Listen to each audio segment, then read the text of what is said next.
There's people down there? He'd happened to peer over the edge of the trail at one of the numerous sharp turns halfway down the path.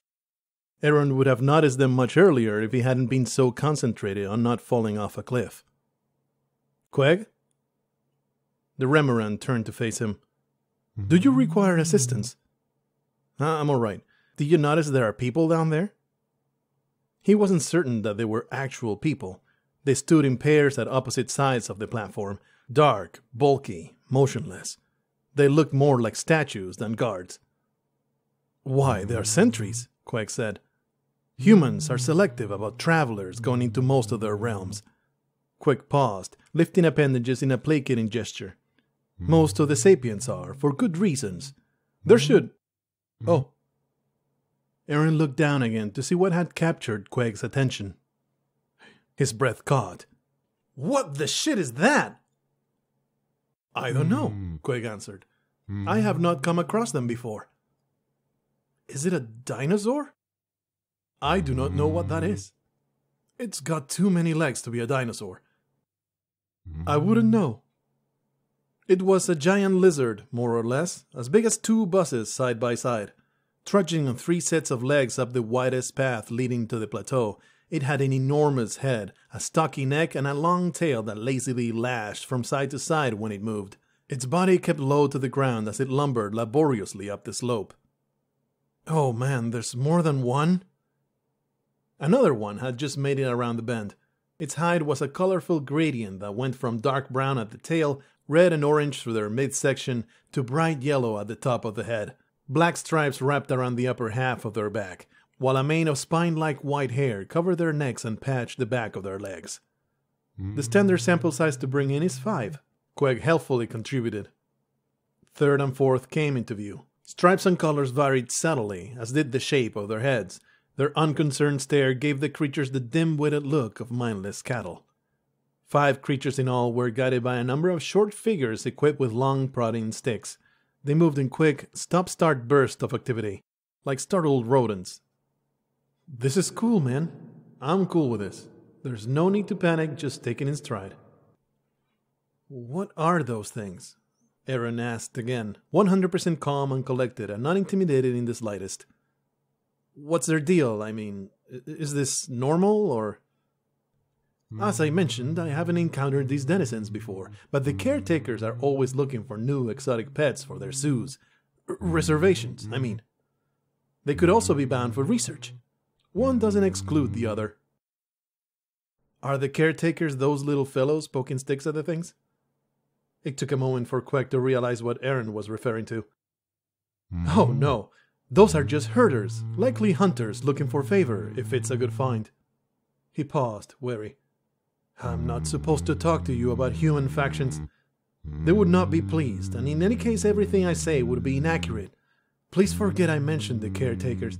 You would do me a great kindness if you said that I did not give you any information about humans, beyond how necessary it is for you to join them. Aaron swallowed the questions at the tip of his tongue. Sure. Don't worry about it, I won't say a word. These people I'm going to meet sound so very nice. Can't friggin' wait. He kept watching as the herd reached the plateau and advanced toward the space between the sentries. The group stopped, and one of the little herders went up to the bulky humanoid shapes. A minute or 2 went by without anything happening. Abruptly, the whole procession started moving again, past the sentries and toward the large mound of fleshy stone that connected to the platform. They kept going until they all disappeared under it. There must have been a large tunnel or passage that he wasn't able to see from above. Queg patiently hovered by his side. Shall we go, sir? Aaron pursed his lips and warily eyed the precarious way down. He sighed, nodded half-heartedly, and got ready to resume dragging his butt down the slope.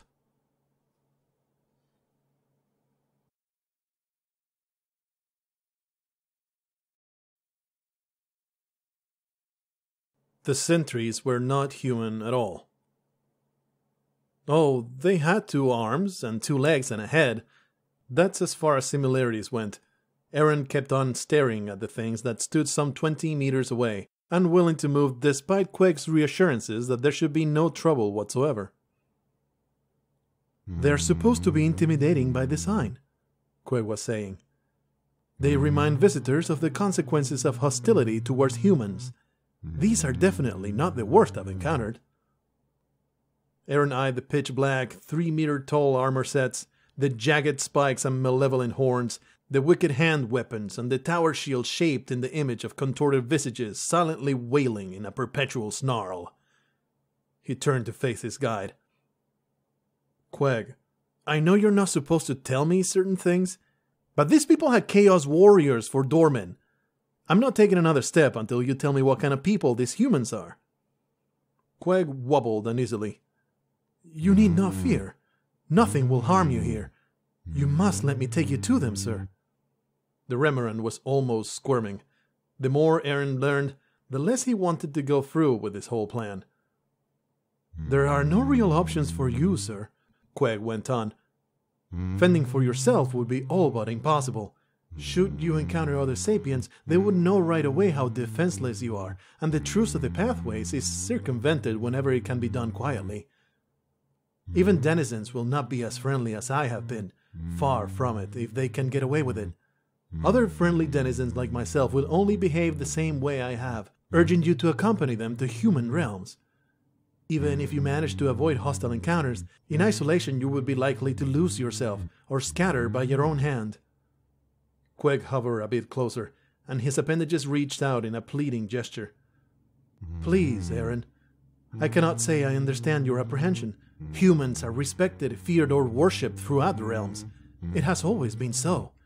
Other lesser species resent their power, and the sentries are necessary to deter would-be attackers. I assure you that no harm will come to you, and I will be greatly rewarded for my service. Do allow me to take you to them.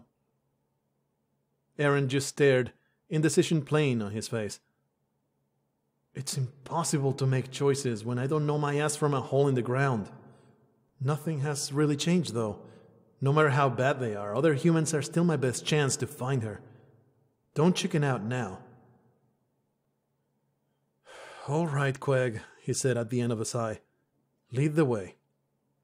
He had expected such fearsome guards to stand before some sort of grand display, like the massive iron doors of an ancient castle, a shimmering portal into the unknown, magical and mysterious. A stargate, perhaps. The plain downwards tunnel beyond the sentries, while tall and spacious, was a sound disappointment. Queg drifted forth without a hint of concern. Aaron followed at a distance. The emergent details considerably slowed his advance. 2 curved blades, a barbed flail, and a massive mace came into view, each one of them full of sharp edges and elaborate engravings glowing red on black steel. They were poised low and ready to swing. The sentries had faces that might have been skulls or helmets, with rows of sharp teeth for mouths and smoldering blue fire for eyes. The eerie flames flickered and danced unnaturally, more like smoke than fire. Those eyes followed Aaron's every move. He got the distinct impression that they disapproved of what they saw. Always respectful, Queg turned as he moved and made a reassuring gesture, urging him to keep going. The guide stopped in front of the pair of sentries on the left-hand side. This is Queg Remora of the 14th, he intoned. I request audience with the exalted Minxie of Thousand Rivers. May the Unbound honor and guard her. He waited for a heartbeat. I bring a newborn. Queg's tone was such that Aaron expected to hear a gasp coming from the statues, or a flurry of activity at the announcement, or a trap door suddenly opening under his feet to whisk him away. There was only silence as those burning eyes continued to bore into his skull. A minute passed. Queg waited anxiously while Aaron kept a respectful silence, his imagination full of vivid images in which the sentries came to life, spilled his guts all over the floor, and played a fine game of baseball with his head.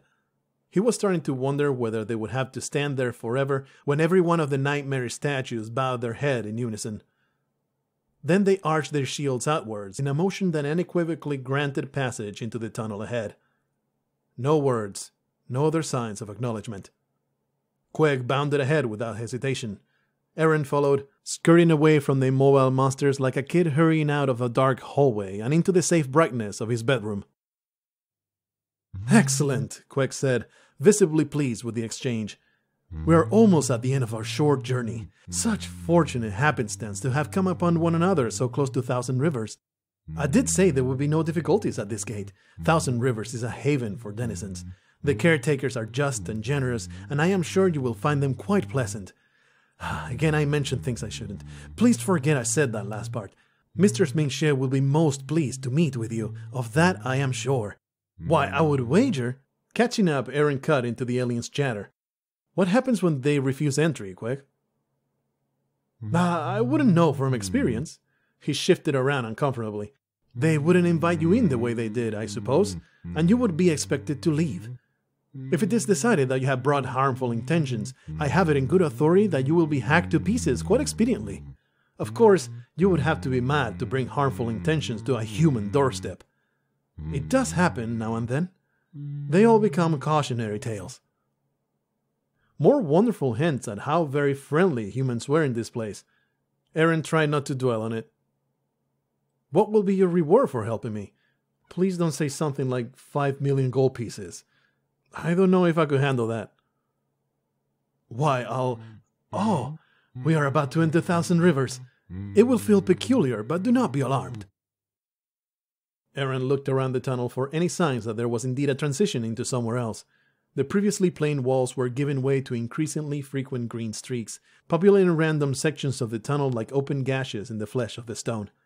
There was a certain texture to them, like dense moss, and some had bits of dark brown, possibly the soil underneath. As they traveled farther, the floor beneath the cave gradually gave way to softer ground, earthy colors at times covered with short grass. Stepping on it was a definite improvement over the rock-solid path they tread so far. By the time they reached a point where there was uneven distribution of greens and reds, Aaron became aware of the peculiar transition Quig had mentioned. It was as if they'd gone through an invisible barrier beyond which everything felt lighter. Colors grew brighter. The air became more fragrant. The most curious feeling was the new spring to his step, as if his feet were ready to leave the ground and send him gliding right next to his guide. Quig floated higher than usual, looking content. A surge of jitters whirled in Aaron's belly. At last he would meet some fellow human beings. Hopefully they'd have real answers to his 100 questions, starting with the one thing he couldn't stop thinking about. What in the 9 hells had happened to Alexandra?